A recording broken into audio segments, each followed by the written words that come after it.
Odontologia prática de hoje. Hoje eu vou falar sobre um assunto muito interessante que algumas pessoas me perguntam. Sobre o tabletops. Quando fazer? Como é indicado? Será que é tão necessário fazer os tabletops? Qual resina a gente utiliza? Na verdade, basicamente o tabletop ele acaba protegendo a mastigação, as suas facetas com uma altura que o paciente perdeu. Basicamente, essa é a função de um tabletop, né? Mas eu vou te explicar quais as suas indicações e quando você vai estar utilizando e se é necessário sempre fazer um tabletop. Essa é uma dúvida frequente mesmo, sabe? Aqui no canal me perguntam, olha doutor, eu preciso aprender tabletops? Então, bora pro vídeo.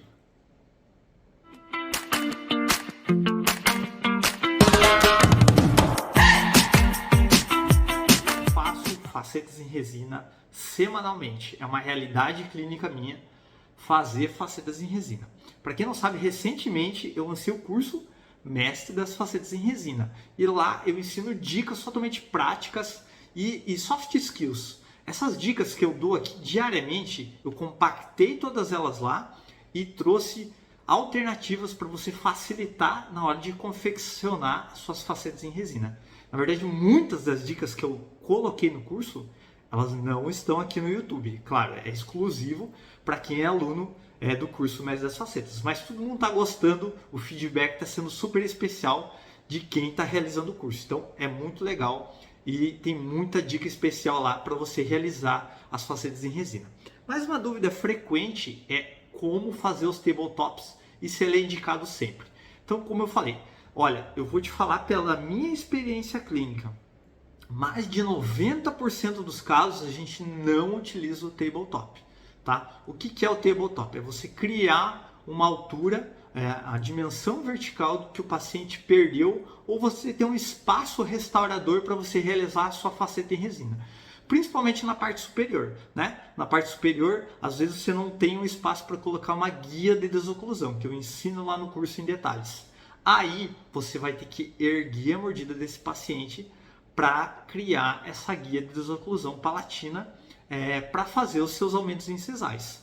Em 80, 90% dos casos das facetas em resina, a gente faz aumentos incisais. Então eu preciso ter espaço para fazer os aumentos incisais. Então às vezes a gente tem que erguer a mordida desse paciente e redistribuir a oclusão dele. Assim a gente faz os tabletops.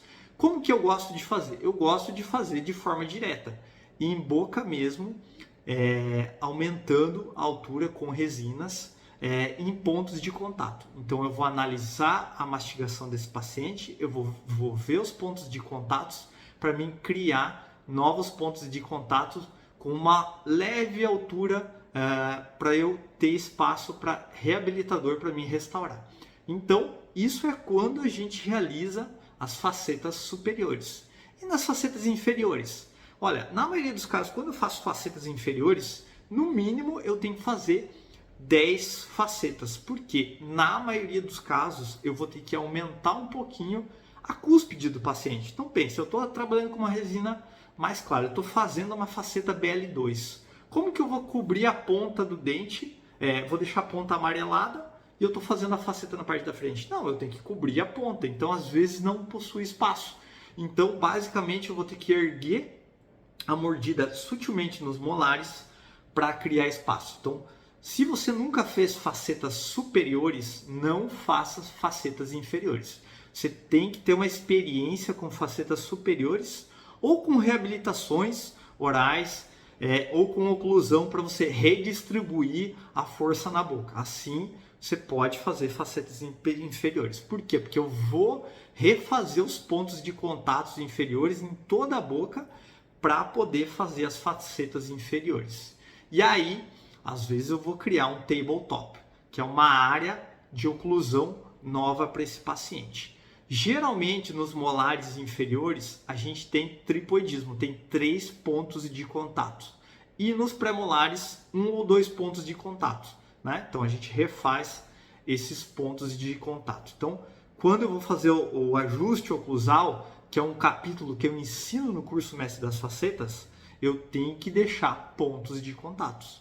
ok? Então é bem importante você ter uma experiência com oclusão para poder fazer as facetas em resinas inferiores. Ok, legal. Aí, qual resina eu utilizo? Eu vou estar utilizando a mesma resina que eu utilizo para estética, aqui nem a Palific, a Stellite. Não, você vai utilizar resinas com alta carga na composição, tá? Por quê? Porque são resinas confeccionadas para isso, né? Para trazer resistência e durabilidade na sua base de oclusão. Então, consequentemente, você vai utilizar resinas com carga, tá? Com carga maior. Aí você vai ter uma proteção maior para a vida do seu tratamento. Então, doutor, se eu for fazer inferior, eu vou fazer nos molares inferiores. E nos superiores, quando eu vou fazer facetas superiores, eu gosto, vou falar a minha experiência, eu gosto de avaliar a oclusão do paciente. Tem pacientes que eles vão refazer as restaurações posteriores, eles têm amálgama, eles têm restaurações para fazer. Já quando eu refaço as restaurações, eu crio um tabletop junto com a restauração. Eu refaço a oclusão desse paciente.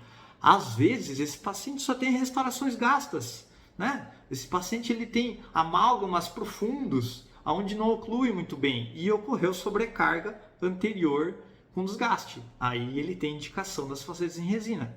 Então, só de eu criar uma nova oclusão para esse paciente, eu já vou estar protegendo as minhas facetas. Aí você não precisa fazer um tabletop. Você criou o tabletop junto com a restauração, ok? Entendendo um pouquinho essa dinâmica, é complexa, são situações avançadas, são situações atípicas, não é uma realidade clínica. Eu tenho em todo caso o tabletop, geralmente é muito pouco utilizado, tá?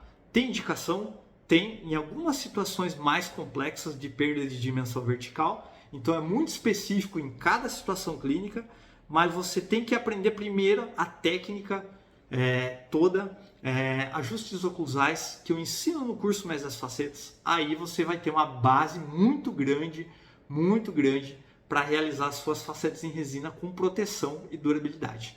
Todo esse passo a passo eu ensino em detalhes no curso Mestre das Facetas, tá? E eu planejo os casos clínicos e cores junto com os alunos que fazem o curso. Isso é uma exclusividade de quem realiza o curso Mestre das Facetas. Então, se você tem alguma dúvida, comenta aí, se inscreve no canal e dica compartilhada, conhecimento multiplicado. Agora é só testar na prática.